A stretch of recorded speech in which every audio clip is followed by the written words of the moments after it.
Hello everyone, welcome to Global Online. This is Ankita Sood and आज इस video lecture में हम डिस्कस करने वाले हैं महाराष्ट्र सेट एग्जाम 2022 के पेपर 2 कंप्यूटर साइंस का एक बहुत ही ज्यादा important and most repeated topic, जिसका नाम है शॉर्टेस्ट जॉब फर्स्ट एल्गोरिथम। इस टॉपिक से श्योर एग्जाम में क्वेश्चन पूछा जाता है, तो हम यहाँ पे इस वीडियो में इंट्रोडक्शन से स्टार्ट करेंगे। उसके बाद मैं आपको एक प्रीवियस ईयर क्वेश्चन की मदद से बताऊंगी कि कैसे इस तरह के क्वेश्चंस को हम स्मार्ट ट्रिक्स के साथ सॉल्व कर सकते हैं। तो जरूर इस वीडियो को देखिएगा। मैं आपको गारंटी देती हूँ कि इस टॉपिक से कोई भी क्वेश्चन एग्जाम में आ जाए, ये वीडियो देखने के बाद आप बहुत इजीली उसको सॉल्व कर सकते हो। सो इसी के साथ स्टूडेंट्स, आपके लिए एक बहुत इंपॉर्टेंट इन्फॉर्मेशन मैं लेकर के आई हूँ। वो ये है कि Maharashtra set paper 2 computer science की तैयारी के लिए एक न्यू बैच हमने लॉन्च किया है, जिसमें हम आपको कंप्लीट कोर्स करवाने की गारंटी देते हैं। इसमें हम आपके लिए full syllabus video lectures, full syllabus notes, full syllabus mock test लेकर के आए हैं, जिसमें से कि as it is questions exam में पूछे जाते हैं। साथ ही प्रीवियस ईयर क्वेश्चंस की सीरीज हम आपको देते हैं विद सॉल्यूशन। सो इस कोर्स को ज्वाइन करने के लिए आपको स्क्रीन पर दिए गए किसी भी एक नंबर पर व्हाट्सएप की मदद से कांटेक्ट करना होगा। एंड सबसे अच्छी बात इस कोर्स की ये है कि इसके साथ पेपर 1 का जो कंप्लीट कोर्स है, वो आपको हम बिल्कुल फ्री देते हैं। एंड इसके लिए आपको सिर्फ एक ही बार फीस पे करनी होगी, वो भी सिर्फ 10,000 रुपीज, जिसकी वैलिडिटी रहेगी 1 ईयर। तो 100% सिलेक्शन की हम आपको गारंटी देते हैं। एंड स्टूडेंट्स, अगर आप चाहो तो ये फीस इंस्टॉलमेंट्स में भी पे कर सकते हो। तो अगर पे करने से पहले आप डेमो लेक्चर्स देखना चाहते हो, तो उसके लिए ग्लोबल ऑनलाइन ऐप को डाउनलोड कीजिए। बिल्कुल फ्री में ये ऐप डाउनलोड हो जाएगा, लिंक डिस्क्रिप्शन बॉक्स में देख लीजिए। मोबाइल नंबर से लॉगिन करने के बाद आपको जाना है स्टोर सेक्शन पे, एंड यहाँ पे सर्च बार में लिखना है एमएच सेट पेपर 2। तो आपके सामने डायरेक्टली कंप्यूटर साइंस का कोर्स आ जाएगा। इस पे क्लिक करते ही आप इसका ओवरव्यू देख सकते हो, जो कि ऑलरेडी मैं बता चुकी हूँ। एंड देन आपको कंटेंट सेक्शन पे जाना है, जहाँ पे कि यूनिट वाइज सेपरेट फोल्डर्स आपको मिलेंगे, जिनमें की बहुत ही स्मार्ट ट्रिक्स के मदद से हमने हर एक चीज को क्लियर किया हुआ है। तो इसी के साथ बढ़ते हैं अपने टॉपिक की ओर, जिसमें आज हम डिस्कस करेंगे शॉर्टेस्ट जॉब फर्स्ट एल्गोरिदम। तो इसको हम लोग shortest remaining time first algorithm भी बोल सकते हैं।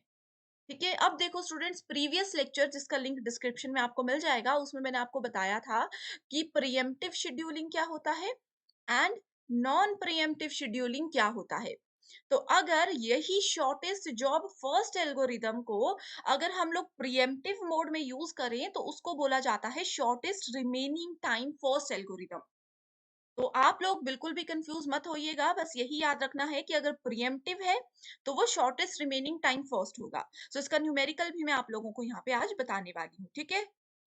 सो शॉर्टेस्ट जॉब फर्स्ट एल्गोरिदम में क्या होता है, मान लीजिए कि हमारे सीपीयू को हमने 5 प्रोसेसेस दे दिए, 1 2 3 4 एंड 5। ठीक है, 5 प्रोसेसेस दे दिए। अब यहाँ पे जिस भी प्रोसेस का बर्स्ट टाइम सबसे कम होगा, यानी कि जिस भी प्रोसेस को सबसे कम टाइम के लिए सीपीयू को यूज करना होगा, उसको सबसे पहले सीपीयू असाइन होता है। ओके, जैसे मान लीजिए कि प्रोसेस P1 को सीपीयू 5 सेकंड के लिए चाहिए, प्रोसेस P2 को 4 सेकंड्स के लिए, प्रोसेस P3 को 10 सेकंड्स के लिए, P4 को 3 सेकंड्स के लिए एंड P5 को 20 सेकंड्स के लिए सीपीयू की जरूरत है। ओके, तो सबसे लोएस्ट बर्स्ट टाइम किसका है, P4 का। तो सबसे पहले यही प्रोसेस सीपीयू के पास जाएगा। राइट। सो आई होप इस एग्जाम्पल से आप लोग समझ चुके हो कि क्या होता है shortest job first algorithm. So it is optimal and guarantees the minimum average waiting time. अब देखो, ये मिनिमम एवरेज वेटिंग टाइम की गारंटी हमें कैसे देता है, ये भी मैं बताती हूँ। अब देखो, अगर हम सबसे पहले प्रोसेस P1, जैसे कि प्रीवियस एल्गोरिदम था फर्स्ट कम फर्स्ट सर्व, ठीक है, उसमें P1 सबसे पहले जाता, तो प्रोसेस P1 को लगने थे 5 सेकंड, उसके बाद P2 को लगने थे 4 सेकंड। तो अगर हम देखें प्रोसेस P4 का वेटिंग टाइम कितना था, इसको 5 सेकंड्स के लिए वेट करना पड़ा, जब तक कि प्रोसेस P1 कंप्लीट नहीं हो गया। वहीं अगर हम लोग प्रोसेस P3 की बात करते फर्स्ट कम फर्स्ट सर्व के केस में, तो इसको कितना वेट करना पड़ता, 5 इसका प्लस 4 इसका, तो इसका वेटिंग टाइम कितना हो जाता, 9 हो जाता। तो इसमें देखो, सबका जैसे जैसे हम लोग आगे बढ़ते जाएंगे, ठीक है, इसका वेटिंग टाइम जो है वो बढ़ता ही जाएगा, इसका वेटिंग टाइम बढ़ता ही जाएगा। लेकिन शॉर्टेस्ट जॉब फर्स्ट के केस में ऐसा बिल्कुल भी नहीं होता। जैसे आप यहाँ पे देख सकते हो, प्रोसेस P4 का वेटिंग टाइम कितना आया, 12 आया, अगर हम लोग फर्स्ट कम फर्स्ट सर्व को यूज करते। वहीं अगर हम लोग यूज कर रहे हैं शॉर्टेस्ट जॉब फर्स्ट को, तो P4 का वेटिंग टाइम है सिर्फ 3। राइट। तो इस तरह से ये प्रोटोकॉल्स को यूज करता है। सो यहाँ पे स्टूडेंट्स अब मैं आपके सामने लेकर के आई हूँ एक एग्जाम्पल जो कि प्रीवियस ईयर क्वेश्चन ही है, इसको मैं आपको सॉल्व करके बताऊंगी। ओके, तो सबसे पहले यहाँ पे पूछा गया है कि 5 प्रोसेसेस है जिसका अराइवल टाइम और बर्स्ट टाइम गिवन है। Okay, so if the CPU scheduling policy is shortest job first non pre-emptive calculate the average waiting time and turn around time. तो प्रीवियस क्वेश्चन में भी मैंने बताया था कि एवरेज वेटिंग टाइम और टर्न अराउंड टाइम कैसे कैलकुलेट करना है। इसके लिए एक फॉर्मूला होता है। क्या फॉर्मूला होता है, इसको नोट कर लीजिए। टर्न अराउंड टाइम होता है exit time minus arrival time. यानी कि मान लीजिए कि मैं 5 बजे मैं 5 बजे किसी कार में बैठी और मैं 6 बजे वहां पे पहुंच गई, तो ये मेरा एग्जिट टाइम है, ये मेरा अराइवल टाइम है। That is called turn around time. यानी कि एक प्रोसेस सीपीयू में कब एंटर हुआ एंड कब उसने सीपीयू को छोड़ दिया। एंड वही दूसरा पूछा गया है हमसे waiting time. So waiting time क्या होता है, टर्न अराउंड टाइम जो कि हमने यहाँ पे कैलकुलेट किया होगा, एंड उसके बाद माइनस बर्स्ट टाइम जो कि गिवन है। अराइवल टाइम जो है ये यहाँ पे गिवन होता है। ओके, सो इस तरह से ये दो फॉर्मूला आप लोगों को यूज करने हैं। तो बढ़ते हैं क्वेश्चन की ओर। तो देखो स्टूडेंट, सबसे पहले यहाँ पे मैंने आपको क्या बताया है, हम लोगों को गैंट चार्ट को जो है वो ड्रॉ करना होता है। तो अगर यहाँ पे देखें, सबसे पहले अराइवल टाइम किसका है, अराइवल टाइम है यहाँ पे P4 का। ठीक है, लेकिन बर्स्ट टाइम सबसे कम किसका है, 1 का। तो अब आप लोग बोलोगे कि मैम आपने बोला जिसका बर्स्ट टाइम सबसे कम है हम वहां से शुरू करेंगे। लेकिन इस प्रोसेस में एक चीज को ध्यान रखना है कि शुरू में हम अराइवल टाइम से शुरू करेंगे। पहली प्रोसेस हम अराइवल टाइम को ध्यान में रखते हुए लेंगे, उसके बाद की सारी प्रोसेसेस हम लोग बर्स्ट टाइम को ध्यान में रखते हुए लेंगे। ठीक है, सो इस अकॉर्डिंग अगर हम लोग देखें तो इसका गैंट चार्ट क्या बन जाएगा। इसके लिए हमें क्या करना होता है, इस तरह से ड्रॉ करना होता है, राइट।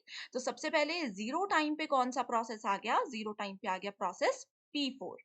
ठीक है, P4 कितनी देर के लिए चला, P4 चला हमारे पास 6 सेकेंड्स के लिए, 6 सेकेंड्स के लिए। ठीक है, उसके बाद एक बार अराइवल टाइम देख लिया, now will move to the section of burst time. So सबसे छोटा बर्स्ट टाइम किसका है, P1 का। ठीक है, सो यहाँ पे हमने P1 को लिख दिया। P1 कितने सेकंड के लिए चल रहा है, सिर्फ 1 सेकंड के लिए, तो हम यहाँ पे 6 + 1 कर देंगे, 7 आ जाएगा। उसके बाद बर्स्ट टाइम किसका है, 2।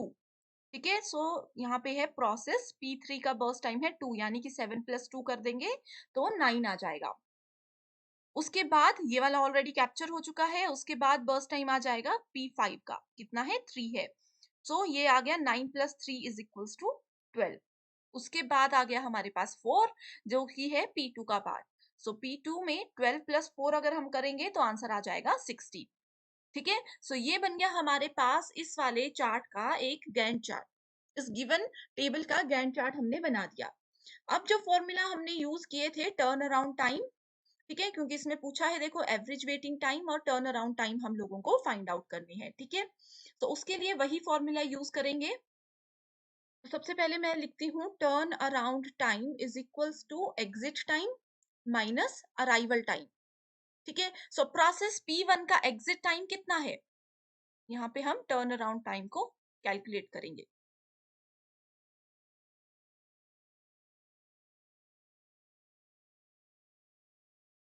ठीक है, टर्न अराउंड टाइम को यहाँ पे हम कैलकुलेट करेंगे। सो एग्जिट टाइम, प्रोसेस P1 का एग्जिट टाइम कितना है, 7 है। देखो प्रोसेस P1 का एग्जिट टाइम यानी कि कब ये खत्म हुआ, ये 6 पे शुरू हुआ था, 7 पे खत्म हो गया, तो इसका एग्जिट टाइम कितना है, 7 है। ठीक है, सो ये कितना आ जाएगा, 7 माइनस इसका अराइवल टाइम कितना है, 3, तो टर्न अराउंड टाइम कितना आ जाएगा, 4। वैसे ही प्रोसेस P2 का एग्जिट टाइम है 16, सो इसका आ जाएगा 16 माइनस अराइवल टाइम है 1, तो आंसर आ गया यहाँ पे 15। सिमिलरली प्रोसेस P3 की बात करें, 9 माइनस 4 = 5। नेक्स्ट है 6 माइनस 0 = 6 एंड नेक्स्ट है 12 माइनस 2 = 10। तो ये आ गया इनका total turn around time. Okay, अब नेक्स्ट फिर हम बात करते हैं वेटिंग टाइम की। तो वेटिंग टाइम के लिए मैंने आपको फॉर्मूला क्या बताया है, waiting time is equals to turn around time minus burst time. So ये आ गया वेटिंग टाइम। तो वेटिंग टाइम क्या है, टर्न अराउंड टाइम कितना है इसका, 4 माइनस बर्स्ट टाइम कितना है, 1। यहाँ पे गिवन है, ठीक है। सो 4 माइनस 1 आ गया 3। नेक्स्ट है 15 minus 4। 15 minus 4 is equals to 11। Next आ जाएगा 5 minus 2 is equals to 3। Next आ जाएगा 6 minus 6 is equals to 0 and P5 का आ जाएगा 10 minus 3 is equals to 7।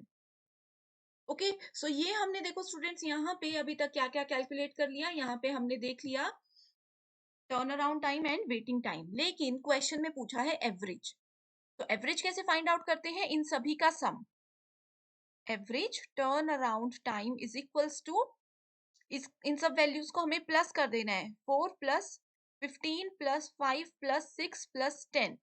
Okay, total कितने हैं? टोटल हैं ये प्रोसेसेस 5। सो इसको डिवाइड कर देंगे 5 से। तो इसको जब आप लोग कैलकुलेट करोगे तो आंसर आ जाएगा 4/5 that is equals to 8 units.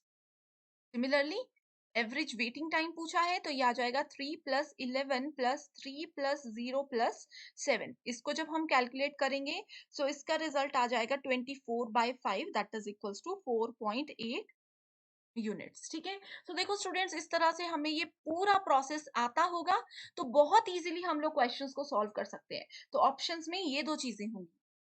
अगर आप लोगों को सिर्फ टर्न अराउंड टाइम पूछा होगा तो आप लोगों को ये वाला जो वेटिंग टाइम वाला सेक्शन है इसको कैलकुलेट करने की जरूरत ही नहीं है। आप सिर्फ टर्न अराउंड टाइम कैलकुलेट करोगे और ऑप्शंस में देखोगे जो भी आपका राइट आंसर होगा। ओके, सो आई होप ये क्वेश्चन आप लोगों को बिल्कुल क्लियर हो चुका है। अभी भी इसमें कोई डाउट है तो आप मुझे कमेंट कीजिए। एंड अगर आप लोगों ने अभी तक प्रीवियस ईयर जो प्रीवियस वीडियो है first come first serve and और भी वीडियोस हैं जैसे कि जिसमें मैंने डेडलॉक शेयर किया है, सभी शेड्यूलिंग के टाइप्स को डिस्कस किया है, अगर आप लोगों ने वो वीडियोस अभी तक नहीं देखी हैं तो जरूर उनको देख लीजिए।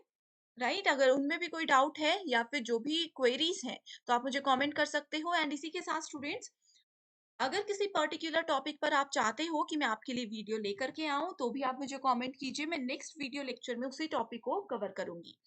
सो आज के लिए सिर्फ इतना ही। Thank you so much for watching this video and I wish